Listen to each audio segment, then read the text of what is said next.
Welcome you all to this video on critical angle, refractive index, and total internal reflection.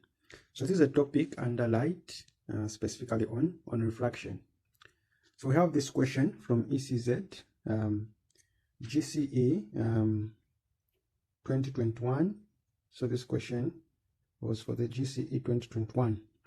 So question B6 there says, figure 1. Okay, figure B6.1 shows light in air striking the vertical side of a rectangular glass block at an angle of incidence of 60 degrees. So we can see the diagram there. So the first question says the refractive index of glass is 1.6. What is refractive index? Okay, so what is the refractive index? So refractive index, before we even go into refractive index, so this question simply comes from refraction. Okay, it's coming from a topic we call refraction. Okay, so now refraction is simply the bending or change in direction of a wave. Okay, for in this case we are talking about light. Okay, the bending or change in direction of the wave as it passes from one medium to another. Okay, as the wave is passing from one medium to another, it will change direction. Okay, what makes it to change the direction is because of the change in medium. Okay, so you usually have say this is our normal. Okay, so you have a ray of light coming like that. Okay, making an angle of incidence denoted by I. Okay, so it comes like that, making an angle of refraction. So we have mediums here. Let's say this medium, let's say it's air, and the other medium here, it is what? It is glass. Okay, so refraction happens when there's a change in medium. Okay, so this ray of light is coming from air going to what? To light. Okay, so in simple terms, that is what refraction simply is. It is what?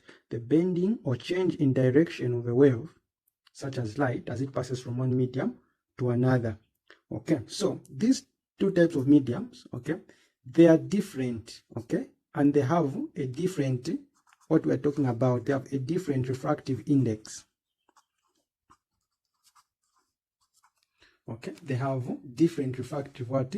Index. So the refractive index here in for instance in air, okay, so refractive index is denoted by the letter N.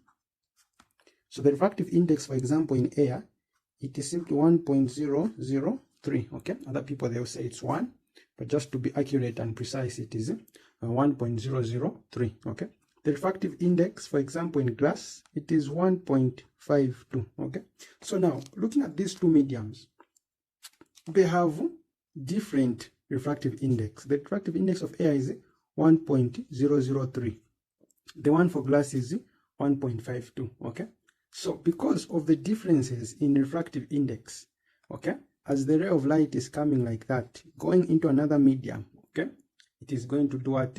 To change in direction. Okay, to change in direction.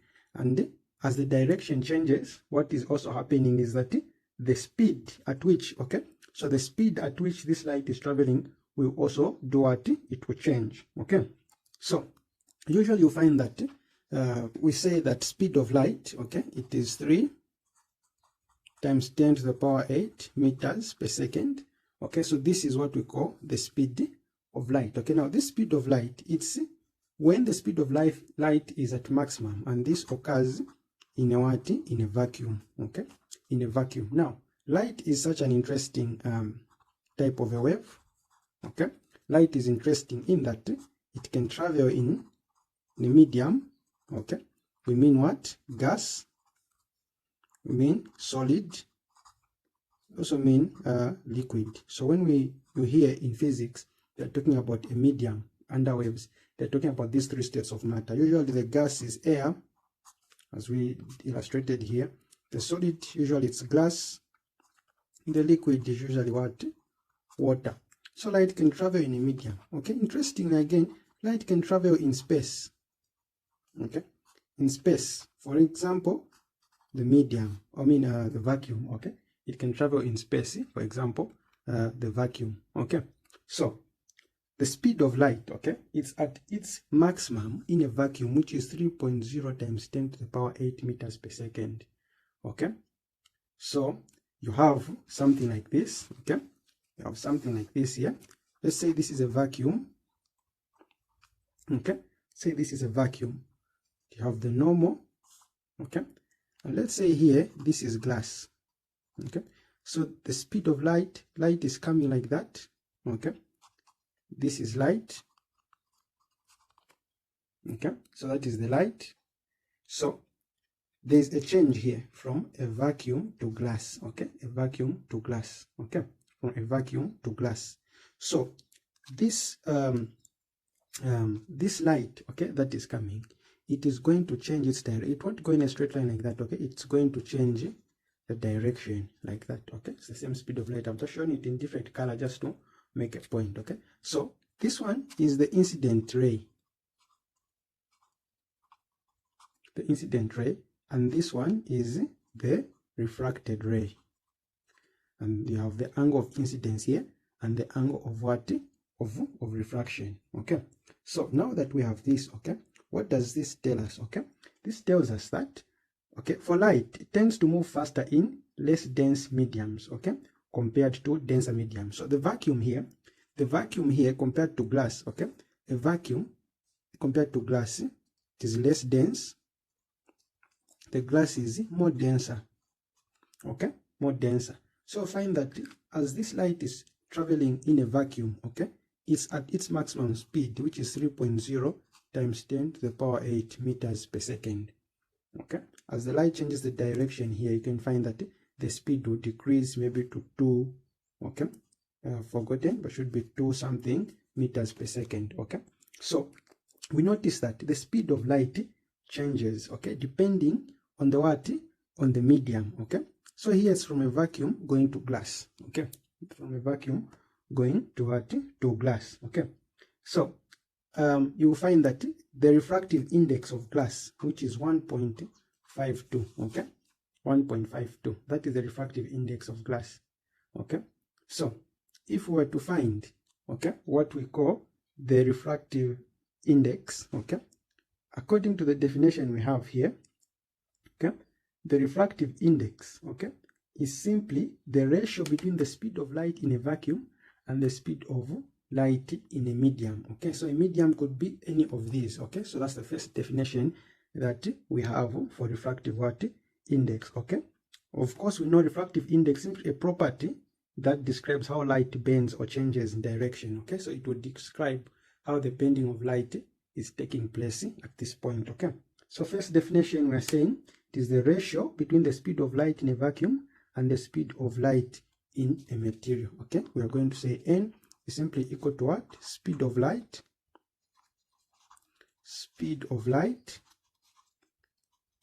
in what? In a vacuum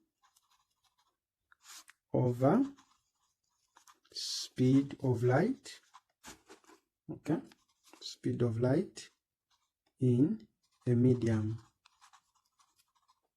Okay, so that's the first definition that we give for the refractive index. Okay, so now going back to our question here, our question simply wants us to define, that's the first thing, what is refractive index?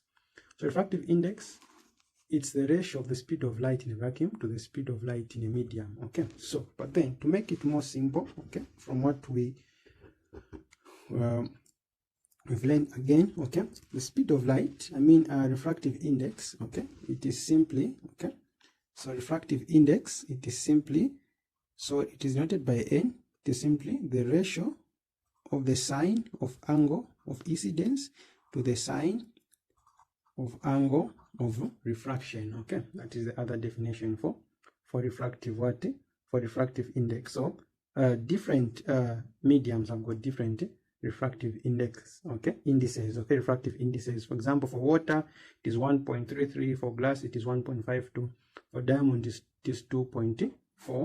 Okay, so let us now answer the question. Okay, we've answered question A, what is refractive index. So the other question says calculate the angle of refraction R. Okay, so for us to calculate the angle of refraction R, we can first of all group our data here should just show what we're basically doing. Okay, what we're basically doing. So according to what we have, okay, from the question, as we can see there, we've got I, which is the angle of incidence. There it is, 60 degrees. R, okay, we don't have. Okay, then we are also told the refractive index, okay, N is equal to 1.6. okay, the refractive index is 1.6.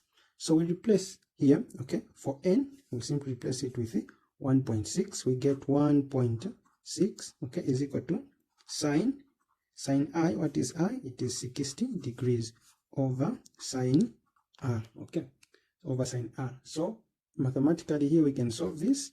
We put over 1, we cross multiply there, okay, cross multiply there, we are going to get so 1.6 times sine I is going to be 1.6 times sine R is equal to 1 times sine 60. It is simply what?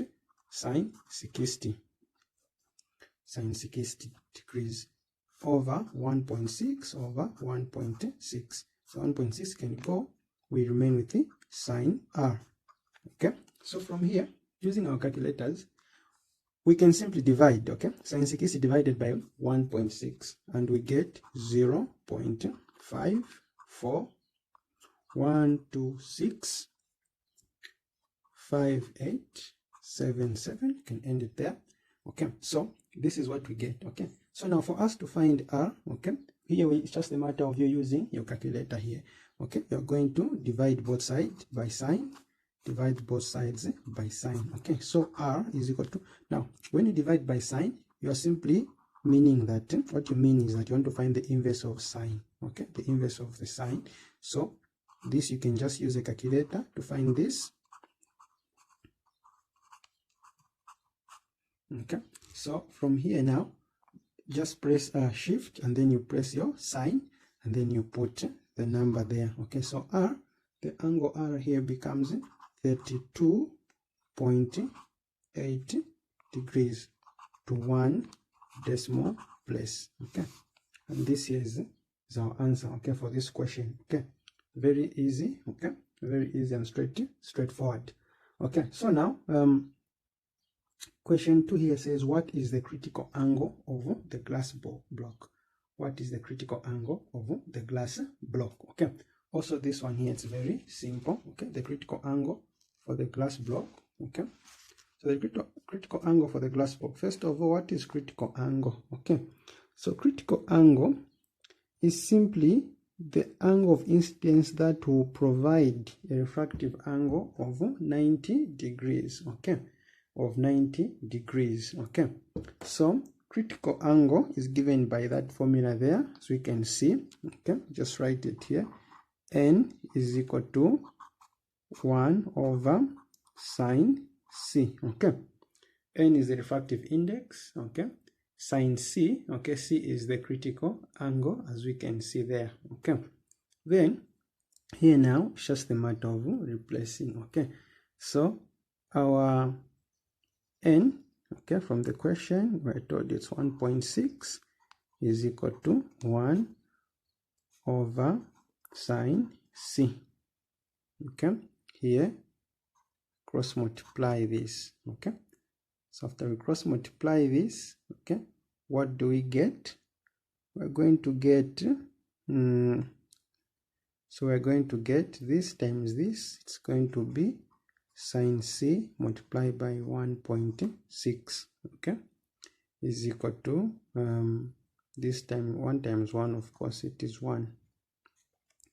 Divide both sides by 1.6, okay, by 1.6. This and this can go, so 1.6 we divide there, so we are going to get sine C is simply equal to 1.6, okay, 1 divided by 1.6, we get 0.6, okay, 0.6, okay, we get 0.6, 0.625, okay. Then here again, we are simply going to do C is equal to sine inverse 0.625, 5. Okay, and here we get the value for C. Okay, the value for C, it is simply 38.7 degrees Celsius to 1 decimal place. Okay, so we get 38.7 degrees Celsius to 1 decimal place. Okay, and that is all. Okay, so please subscribe to the YouTube channel for more videos like this and more explanation. Okay, so